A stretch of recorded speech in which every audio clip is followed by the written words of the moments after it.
Ito na nga mga chong, marami tayong updates patungkol sa Gilas Pilipinas. Coach Tim Cone may inamin patungkol sa paghawak sa Gilas Pilipinas. CJ Perez pinaliwanag kung ano ang problema ng Gilas Pilipinas. Napakaraming ngang problema ng ating national team na kinakailangan nilang magawan ng paraan. At hindi nga daw parte ng problema nila yung team chemistry. Ayon yan kay CJ Perez. Napakaraming ang problema ng ating national team nitong mga nakalipas na araw. May mga idinagdag na players, tapos yung dinagdag sa lineup ay hindi naman nakakuha ng clearance galing sa Asian Games Committee.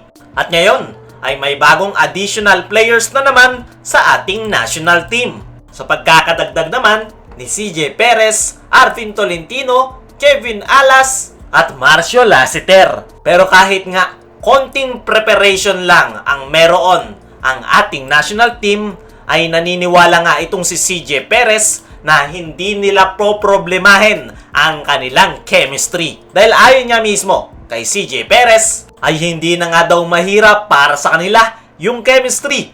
Nagbubugbugan na nga daw sila sa PBA, minsan nagkakasama pa sa labas. Kaya madali na lang daw yung chemistry dahil magkakakilala na sila at alam na nila ang laro ng isa't isa. Itong si CJ Perez mga chong ay parte ng FIBA World Cup roster ng Gilas Pilipinas. At alam na nga nito ang defensive schemes ni Coach Tim Cone.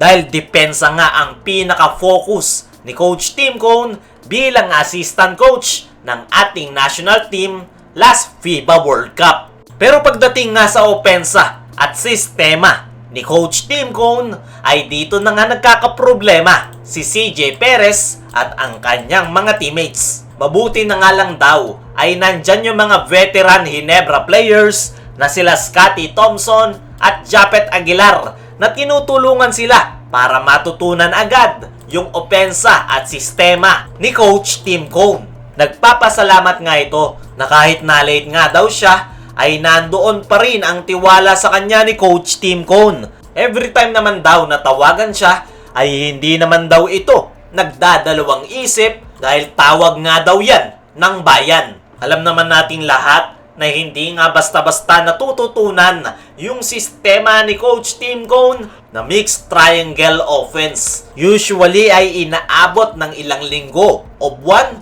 bago ito tuluyang makuha ng isang player. At yan nga ang pinoproblema ngayon ng mga Gilas players maging si Coach Tim Cone kung paano nila pagkakasyahin sa limitadong panahon na makuha agad ang mixed triangle offense. Nakita nga natin ang performance ng ating national team kontra LG Sakers sa nangyaring tune-up game na nagkakaamuyan nga yung mga players. Pero yung problema ay hindi nga nila may execute ng maayos ang kanilang mga plays. Kaya naman, hindi nga kontento si Coach Tim Cone sa pinakita ng kanyang koponan at nag-extend pa ng isang araw para sa kanilang team practice bago lumipad papuntang China. Para sa akin mga chong, ay agree ako sa sinabi ni CJ Perez na hindi nga nila problema yung kanilang chemistry dahil palagi nga silang naghaharap-harap sa PBA. Ang pinaka magiging challenging talaga para sa kanila ay kung paano nila makukuha yung sistema ni Coach Tim Cone.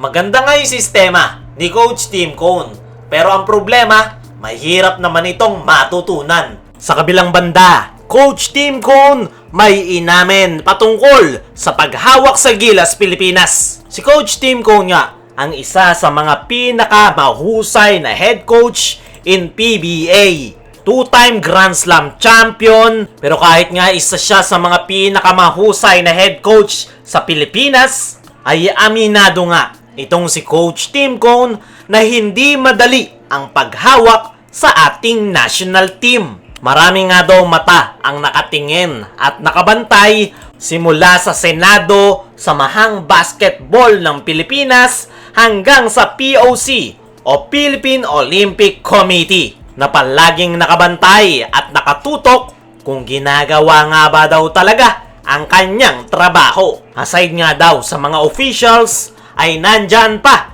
ang sobrang daming Gilas Pilipinas fans na nakatutok sa ating national team at meron pa nga daw na sobrang taas na expectation to the point na hindi na nga daw nila kayang maabot. At kahit nga sanay sa pressure si Coach Tim Cone, ay mas matindi nga daw ang pressure sa ating national team. Nadagdagan pa ng mga naging problema ng Gilas dahil sa pagkakadeny ng ilang magiging key players sana ng ating national team ngayong Asian Games. Inamin nga ni Coach Tim na ito daw ang kanyang lowest point ng kanyang career as a head coach. Patong-patong na problema nga ang kinakaharap niya sa Gilas Pilipinas, tapos dadagdagan pa ng pressure from officials at mga Gilas Pilipinas fans. Para sa akin mga chong, ay hindi madali ang kinakaharap ngayon ni Coach Tim Cone. At yan nga ang pilit niyang ginagawan ng paraan